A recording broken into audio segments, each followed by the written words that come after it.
তুমি ভাই শুভেন্দু অধিকারী 26খানা ন্যাকড়া পোড়াচ্ছ, পোড়াও, আগে বলো ওই 26খানা ন্যাকড়া জোগাড় করলে কোত্থেকে? পাকিস্তানের পতাকা পেলে কোথায়? 26খানা পাকিস্তানের পতাকা ভারতে দাঁড়িয়ে আমাদেরকে সার্টিফিকেট দেয় আমরা বিজেপিকে সমর্থন করি না বলে আমরা নাকি দেশদ্রোহী। আরে আপনি দাদা শুভেন্দু অধিকারী, আপনি কি বুঝবেন ইমান কাকে বলে? আপনি কি বুঝবেন সমর্থন কাকে বলে? আপনি করতেন এক সময় কংগ্রেস, আপনার হাতে ছিল কংগ্রেসের পতাকা, ভালো অফার পেলেন, কংগ্রেসের পতাকা ফেলে দিয়ে তৃণমূলের পতাকা তুলে নিলেন।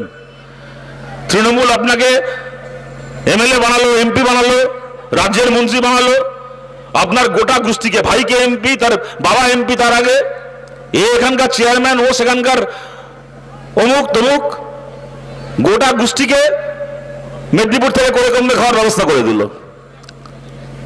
তারপরে ভালো অফার পেলেন বিজেপির কাছ থেকে, তৃণমূলের পতাকা ফেলে দিয়ে হাতে বিজেপির পতাকা তুলে নিলেন। তো আপনি একটা লোক যখন ভালো মালকড়ি পান কংগ্রেসের পতাকা ফেলে তৃণমূলের পতাকা তুলে নেন, আবার ভালো মালকড়ি পেলে তৃণমূলের পতাকা ফেলে বিজেপির পতাকা তুলে নেন। আজকে আপনার হাতে ভারতের পতাকা আছে, কালকে যদি পাকিস্তান থেকে শুভেন্দু অধিকারীকে ভালো মালকড়ি দেওয়া হয়, এই শুভেন্দু অধিকারী ভারতের পতাকা ফেলে পাকিস্তানের পতাকা তুলে নেবে ওর হাতে। এই শুভেন্দু অধিকারীর অভ্যেস রয়েছে পতাকা বিক্রি করা। আমরা বামপন্থীরা পতাকা বিক্রি করি না, কোনদিন কমিউনিস্ট পার্টির লাল পতাকার সঙ্গে গদ্দারি করিনি, কখনো ভারতের তেরঙ্গা পতাকার সঙ্গে গদ্দারি করব না। আমরা আমাদের ইমান নিয়ে, আমাদের বিশ্বাস নিয়ে আমরা আমাদের রাজনীতি করি। আমরা সুরঙ্গের মতো 12 ঘাটে জল খেয়ে বেড়াই না। আমাদেরকে শেখাতে এসছে দেশপ্রেম কাকে বলে, দেশকে ভালোবাসা কাকে বলে। চিন্তা করতে পারেন, লোকে চাকরি পাল্টায়, লোকে বাড়ি ঘরদোর পাল্টায়, আজকে এখানে থাকে, কালকে জমি কিনে বাড়ি কিনে অন্য জায়গায় চলে যায়, কেউ এই কোম্পানিতে চাকরি করে, কালকে অন্য কোম্পানিতে চাকরি করতে যায়, এইসব শুনেছি। একটা লোক চাকরি পাল্টালে তো ধর্ম পাল্টে যায়, জীবনে শুনেছেন? যে কদিন একটা লোক তৃণমূলে ছিল, ঈদের সময় টিপু সুলতান মসজিদে গিয়ে ইমাম বরকতির সঙ্গে বসে নামাজ পড়তো। নামাজ পড়তে পারে না তো মাটিতে বসে মাথায় রুমাল জড়িয়ে হাতে মোনাজাত করে নামাজ পড়তো। পড়তে তো পারতো না, দেখাতো যে নামাজ পড়ছি। তারপরে শাহাবুদ্দিনের বাড়িতে 3 বাটি খেত, যে কদিন তৃণমূলে ছিল। এই তৃণমূল থেকে বিজেপি হয়ে গেল, ও নামাজ পড়া ছেড়ে দিয়ে এখন দেখি গেরুয়া পরে কপালে তিলক লাগিয়ে হরে রাম হরে কৃষ্ণ বলে বাড়ার মতো লাফাচ্ছে। আপনারা কেউ বিশ্বাস করেন এটা ধর্ম হচ্ছে? আপনারা কেউ বিশ্বাস করেন এগুলোকে ধর্ম বলে?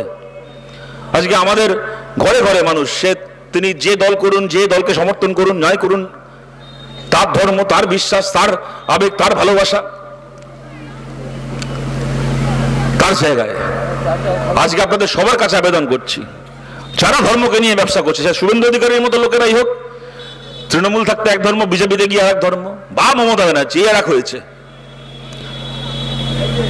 দুর্গাপুজোর মঞ্চ, তার উদ্বোধনে গেছেন, মঞ্চে দাঁড়িয়ে ভাষণ দিয়ে যাচ্ছেন, আমাদের নামে গালাগাল দিচ্ছেন, অন্য দলকে গালাগাল দিচ্ছেন। দুর্গাপুজোর উদ্বোধনের মঞ্চকে পার্টির মঞ্চ বানিয়ে দিয়েছেন। রেড রোডে ঈদের দিন নামাজ পড়তে গেছেন, গোটা মঞ্চে হেঁটে বেড়াচ্ছেন। ওই পারেন না নামাজ পড়তে, দাও দেখাচ্ছেন নামাজ পড়তে এসছি। তারপর একটা সাধারণ কথা বলছে, একটা সাধারণ কথার মধ্যে 5 বার ইনশাল্লাহ।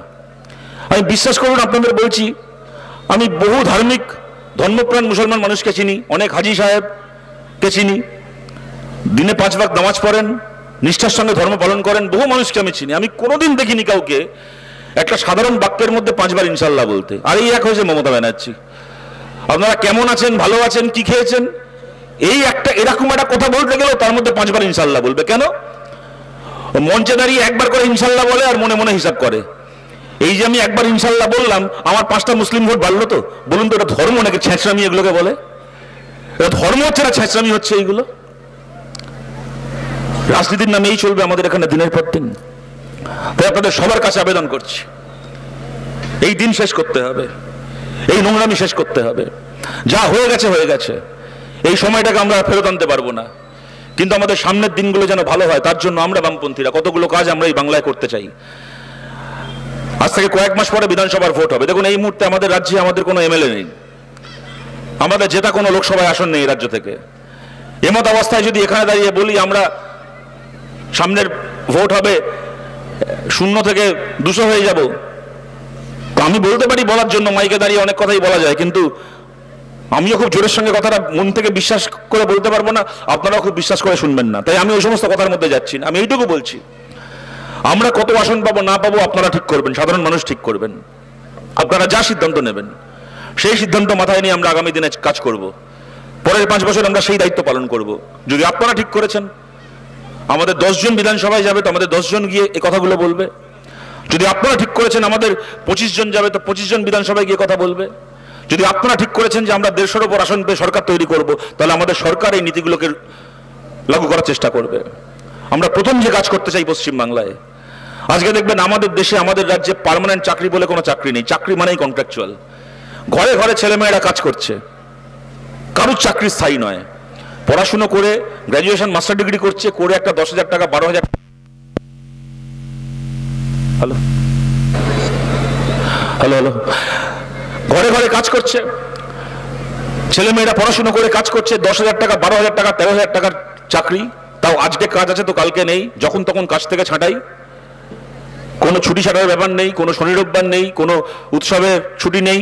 শরীর খারাপ হলে 2 দিন বাড়িতে থাকার উপায় নেই, কাজ চলে যাবে। আমরা বলছি আমাদের দেশে সুপ্রিম কোর্ট 2016 সালে রায় দিয়েছিল সম কাজে সম বেতনের রায়। যে সরকারগুলো, কি কেন্দ্রে কি রাজ্যে, সংখ্যার জোরে এরা নোট বাতিল করেছে, সংখ্যার জোরে এরা সিএ এনআরসি করেছে, সংখ্যার জোরে এখন এরা এসআইআর করছে। আমাদের রাজ্যের সরকার সংখ্যার জোরে একটার পর একটা কাজ করে গেছে। চাইলে মোদী সরকার কি আমাদের রাজ্যে মমতা সরকার সংখ্যা দিয়ে সুপ্রিম কোর্টের এই রায়কে বলবৎ করতে পারতো, কিন্তু এরা কেউ করলো না। আমরা বলছি আমাদের বামপন্থীদের প্রথম লক্ষ্য, যদি আমরা বিধানসভায় পৌঁছই, আমাদের রাজ্যে সম কাজে সম বেতনের আইনকে পাশ করানো। যারা যারা আমাদের কথা শুনছেন, এখানে থেকে বা দূর থেকে যারা আমাদের কথা শুনছেন, আমাদের যে ভাই বোনেরা এখন কাজ করে বাড়ি ফিরছেন বা এখনো কাজ থেকে বাড়ি ফিরতে পারেননি, বাড়ি ফিরতে এখন অনেক রাত হবে, আপনাদের সবাইকে বলছি, আপনাদের এই অস্থায়ী কাজকে স্থায়ী করতে চাই, পার্মানেন্ট করতে চাই আমরা বামপন্থীরা। 6 মাস থেকে 1 বছরের মধ্যে প্রত্যেকজন কন্ট্রাকচুয়াল কর্মচারীর কাজকে স্থায়ী করার আইন আনা হবে আমাদের রাজ্যের বিধানসভায়, কি সরকারি কি বেসরকারি ক্ষেত্রে। এবং আমরা বলছি যে সিভিক ভলান্টিয়ারও যারা আছেন, যদি কোনো সিভিক ভলান্টিয়ার ভাই বোন এখন আমাদের কথা শুনতে পান দূর থেকে দাঁড়িয়ে, বা এই মিটিং এর এখানে পুলিশ থেকে পোস্টিং করেছে, আপনাদেরকেও বলছি, সিভিক ভলান্টিয়ারের কাজ যারা করেন তারাও কেউ আমাদের শত্রু নন। তারা সাধারণ পরিবারের সাধারণ ছেলে মেয়ে। আজকে 6 মাস থেকে 1 বছরের মধ্যে যেখানে কাজ স্থায়ী হয়ে যাবার কথা ছিল, আজকে এই ছেলে মেয়েগুলো আজকে 12-13 বছর হয়ে গেল রাস্তায় দাঁড়িয়ে আছে, তাদের কাজ স্থায়ী নয়। আমরা বলছি এই সিভিক ভলান্টিয়ারের চাকরিকেও স্থায়ী সরকারি চাকরির মর্যাদা দিতে চাই আমরা, সেই আইন আমরা পশ্চিমবাংলায় আনতে চাই। সিভিক ভলান্টিয়ার রাতারাতি পুলিশ হয়ে যাবেন না, কিন্তু সিভিক ভলান্টিয়ারের চাকরিটাও একটা সম্মানের সরকারি চাকরি হবে। আপনারও পেনশন হবে, প্রভিডেন্ট ফান্ড হবে, শরীর খারাপ হলে মেডিক্লেম হবে। আপনাকে ইচ্ছে করলো তো তৃণমূল কাজে রাখলো, ইচ্ছে করলো তো কাজ থেকে ছাড়াই করে দিল। আপনি সিগনালে দাঁড়িয়ে লরি থেকে পয়সা তুলে জমা দিতে পারলেন তো আপনার কাজ থাকলো, আর জমা দিতে পারলেন না তো আপনার কাজ থাকলো না। এই অবস্থা আমরা বন্ধ করতে চাই, পরিবর্তন করতে চাই। সিভিক ভলান্টিয়ারের কাজও যেন স্থায়ী কাজের সম্মান পায়, স্থায়ী সরকারি চাকরি হয়, সেই ব্যবস্থা আমরা করতে চাই। আমাদের 2 নম্বর কথা, পশ্চিমবাংলার প্রাইভেট স্কুল এবং প্রাইভেট হাসপাতালের খরচা আমরা নিয়ন্ত্রণ করার বিল আনতে চাই। এখন ইচ্ছে মতো ঘরে ঘরে ছেলে মেয়েরা, সরকারি স্কুলগুলোর এই অবস্থা, চুরি করে করে শেষ করে দিয়েছে সরকারি স্কুলগুলোকে। স্কুলে ক্লাস হয় না, শিক্ষক নেই, মিড ডে মিল উঠে গেছে।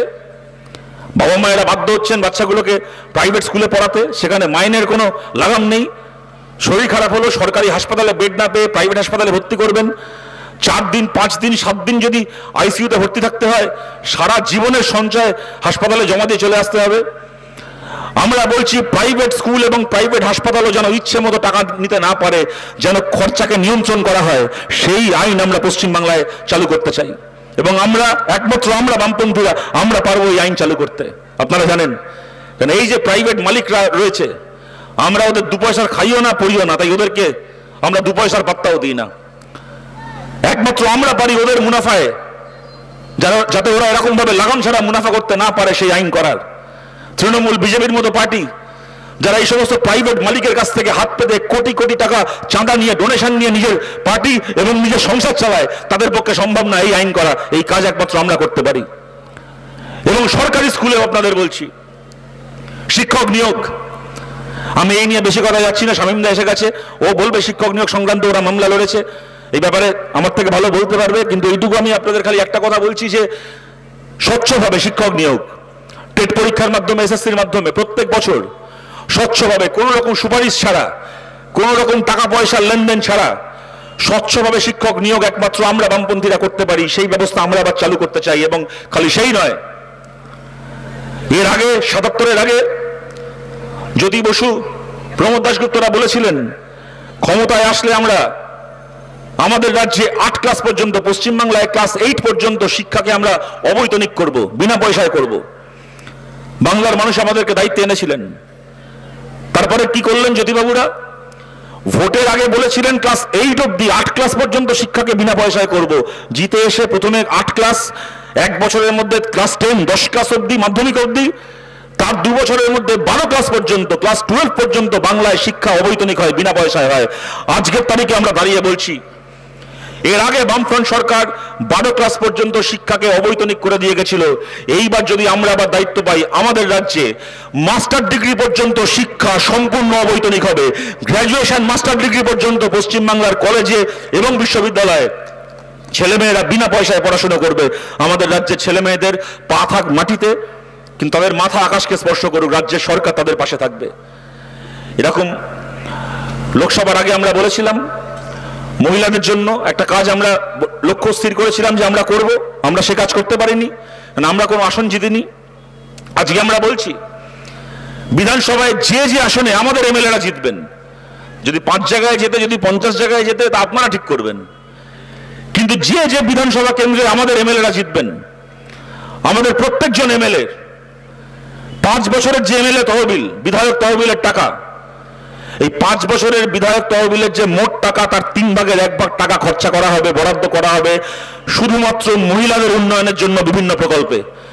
মেয়েদের জন্য আলাদা করে স্কুল তৈরি করা, মেয়েদের জন্য কলেজ তৈরি করা, মেয়েদের জন্য স্বাস্থ্যকেন্দ্র, বিশেষ করে গ্রামে গ্রামে যারা গর্ভবতী মহিলা তাদের ডেলিভারি নিরাপদে করা যায়, আরো বিভিন্ন শরীর খারাপ, অসুখে বিসুখে যেন তারা ভালো চিকিৎসা পান, তার জন্য মহিলাদের জন্য আলাদা করে স্বাস্থ্যকেন্দ্র তৈরি করা, আইসিডিএস সেন্টারগুলোকে, অঙ্গনওয়াড়ি সেন্টারগুলোকে আরো শক্তিশালী করা, মহিলাদের বিভিন্ন সেলফ হেল্প গ্রুপ, বিভিন্ন ছোট ছোট কোঅপারেটিভ তৈরি করে তারা যাতে স্বনির্ভর হতে পারেন তার ব্যবস্থা করা, মেয়েদের জন্য karate coaching centre, kung fu coaching centre, tutorial centre বিনা পয়সায় তৈরি করা।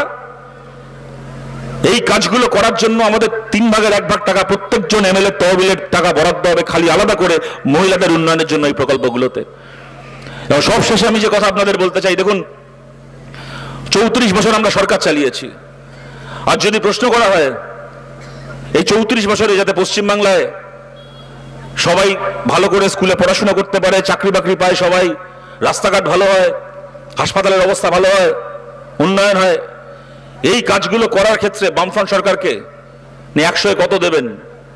হয়তো উত্তরে কেউ বলবে বামফ্রন্ট সরকারকে আমরা 170 দেবো, কেউ বলবে 180 দেবো, কেউ হয়তো বলবে 130 দেবো, 20 দেবো, কেউ বলবে 100 দেবো, কোনো কাজ করতে পারিনি, তাও হতে পারে।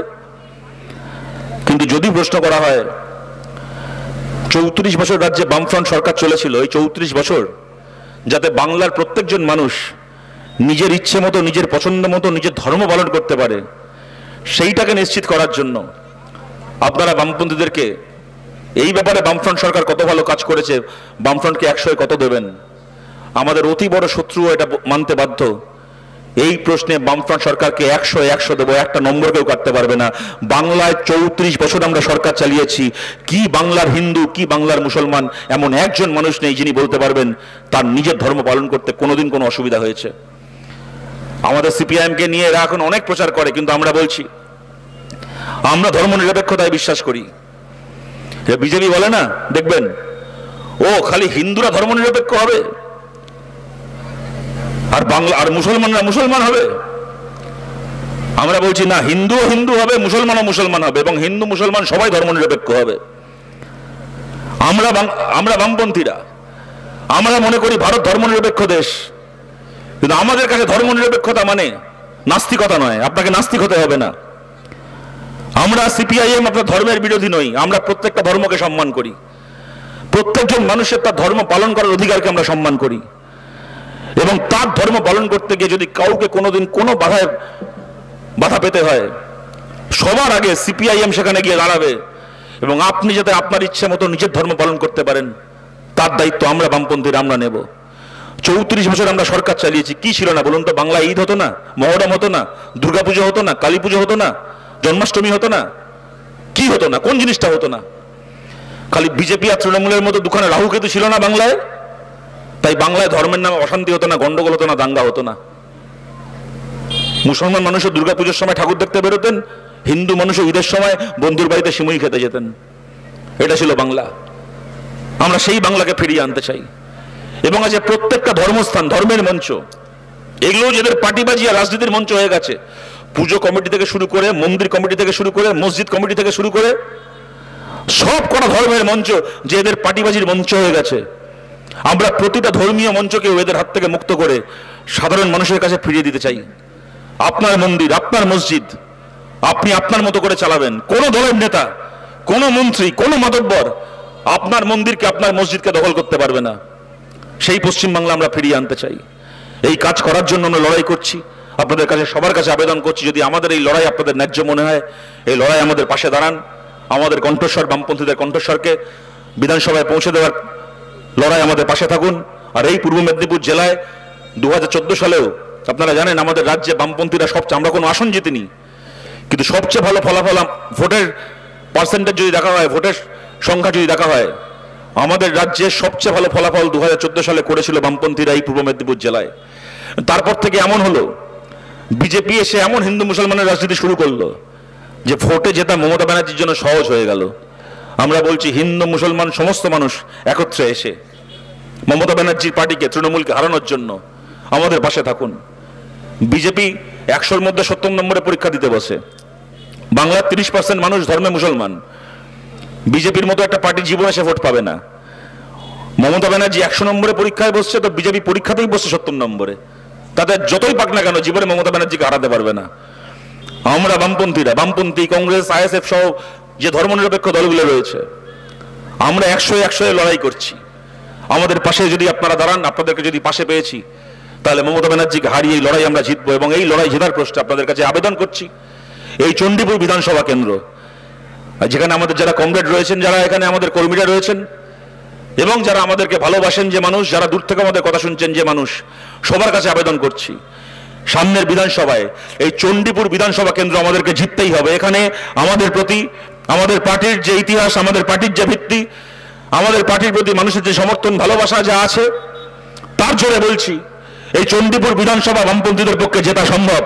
এবং আজকে থেকে যদি আমাদের কমরেডরা কোমর বেঁধে সেই লড়াইয়ে নামেন, ঠিক করেন আজকে থেকে আমাদের কমরেডরা যে এই চণ্ডীপুর আমরা জিতবো, তাহলে এই চণ্ডীপুর আমরা জিতবো। তার জন্য যেভাবে লড়াই করতে হয়, যেভাবে মানুষের কাছে যেতে হয়, কোনো বাদ বিচার না করে, কে কবে আমাদের ভোট দেননি, কে কবে দুটো প্রশ্নে আমাদের বিরোধিতা করেছিলেন, আমাদের কমরেডদেরকে এখানে মন অনেক খোলা রাখতে হবে, অনেক উদার হতে হবে। আমাদের ওই দোষ রয়েছে, অনেক ক্ষেত্রে আমরাও সংকীর্ণ হয়ে যাই।